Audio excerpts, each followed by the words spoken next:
Hello दोस्तों, कैसे हैं आप सब। उम्मीद करती हूँ आप सब अच्छे होंगे। दोस्तों, सीरियल तुमसे तुम तक की आगे आने वाली कहानी में अब चांदनी चौक के मोहल्ले में पहुंचने वाले हैं अन्नू और आर्य अपने पग फेरे की रस्म के लिए कि तभी यहाँ पे यशवर्धन की नज़र पड़ जाती है एक बार फिर से आर्यवर्धन पर। और आर्यवर्धन को देखकर वो फिर से थर थर कांपने लगता है और रोते हुए भाग जाता है। जी हाँ दोस्तों, सीरियल के आगे आने वाले अपकमिंग एपिसोड में अब आप देखने वाले हैं कि फाइनली अन्नू की जो मुंह दिखाई की रस्म होती है यहाँ पे बड़े जोरों शोरों से की जाती है। सभी लोग आकर अन्नू को ढेर सारा आशीर्वाद देते हैं और एक से बढ़कर एक गिफ्ट दिए जाते हैं। और मानसी बहुत ज़्यादा जलस फील कर रही होती है क्योंकि यहाँ पे गायत्री माँ ने उसे बहुत बड़ा गिफ्ट दिया होता है मुंह दिखाई की रस्म पे, यानी कि उसे घर की पूरी चाबी दी होती है, जिसके कारण मानसी और उसकी मामी काफ़ी ज़्यादा जलस फील कर रही होती है। इधर कमरे में आर्य जो सर हैं वो अब इंतज़ार कर रहे होते हैं अन्नू का कि अन्नू उनसे कब मिलेगी। वो थोड़ी सी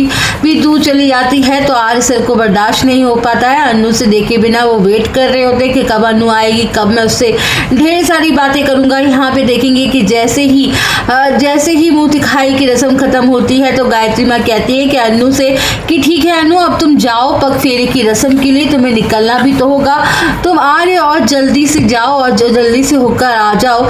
तभी यहाँ पे अन्नू कमरे में जाती है तो आर्य सर पहले अन्नू से बातें करने लगते हैं और दोनों के बीच में थोड़ी बातें दिखाई जाती हैं। उसके बाद वो दोनों पहुंच जाते हैं रेडी होकर पग फेरे की रस्म के लिए। यहाँ पे देखेंगे कि रस्म के लिए जैसे ही आर्य सर उधर कहते हैं कि ठीक है अन्नू तुम जाओ, मैं 1 मिनट में आता हूँ फ़ोन करके।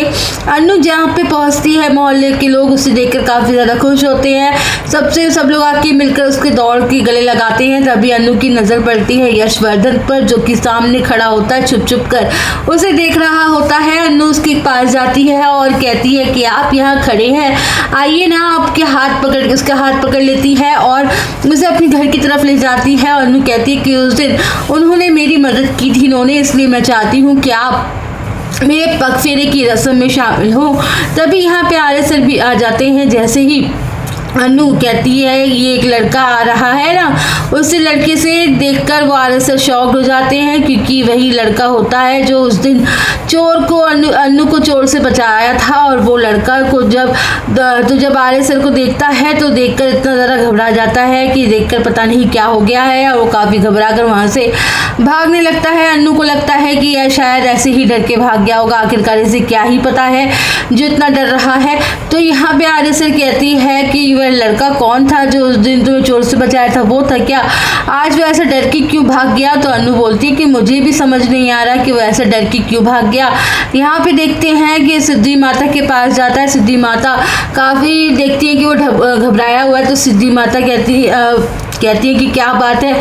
तो वो यशवर्धन कहता है कि आखिर वो कौन इंसान है जिसे देखकर मुझे इतना डर लगता है, मुझे बताइए ना आखिर वो कौन है। तो सिद्धि माता कहती है कि बस अभी तुम्हें थोड़ा और इंतज़ार करना पड़ेगा, तुम्हें सब कुछ पता चल जाएगा कि तुम कौन हो, तुम कहाँ रहते थे, तुम्हें क्या सब कुछ तुम्हारे साथ क्या हुआ था, इसलिए बस थोड़ा इंतज़ार करो, समय आने पर तुम्हें सब कुछ पता चल जाएगा।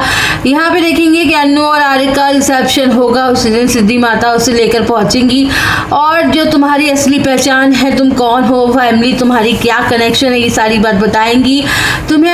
तुम्हारी जो माँ है और राजनंदिनी के तुम भाई हो। यहाँ पे अन्नू के सपने में भी जो लड़का दिखाई देता है ब्रेसलेट पहना हुआ, वही यशवर्धन होता है। और उसने आखिरकार ऐसा क्या देखा था जो उसे आर्य को देखकर डर लगता है। यहाँ पे वो सारे राज खुलने वाले हैं, सारे राज खुलेंगे कि आखिरकार यशवर्धन क्या देखता है जो इतना ज़्यादा डर जाता है। अब यहाँ पे देखेंगे कि यशवर्धन की एंट्री रिसेप्शन वाले टाइम पर होगी। यशवर्धन की सच्चाई सबके सामने आएगी, गायत्री के सामने आएगी कि गायत्री का वो बेटा है। दूसरी तरफ मीरा जो काफ़ी ज़्यादा परेशान है कि मैं क्या करूं। अन्नू आर्य को अलग करने के लिए जालंधर को कॉल करके बताती है कि आपकी एंट्री के सारे रास्ते मैंने खोल दिए हैं, बस आपको पार्टी में एंटर करना है और ये लास्ट मौका है हमारे पास, तो प्लीज़ अपने प्लान को अंजाम दे दीजिए क्योंकि ये मौका हमें किसी भी हाल में दोबारा नहीं मिलेगा। करने का भी प्लान किसी भी कीमत पर फेल नहीं होना चाहिए, क्योंकि अब कुछ नहीं कर पाए तो कभी कुछ नहीं कर पाएंगे और मुझे मेरे आर्य सर को वापस चाहिए। तो फिर यहाँ पे जालंधर उसके ऊपर चिल्लाता है और कहता है कि मैडम आपको पता नहीं है आप किससे बात कर रही हैं। उसके बाद देखेंगे जालंधर कहता है कि मैंने जो कहा है वो मैं करके रहूँगा, आप मुझे बस एंट्री दिलवा दीजिए।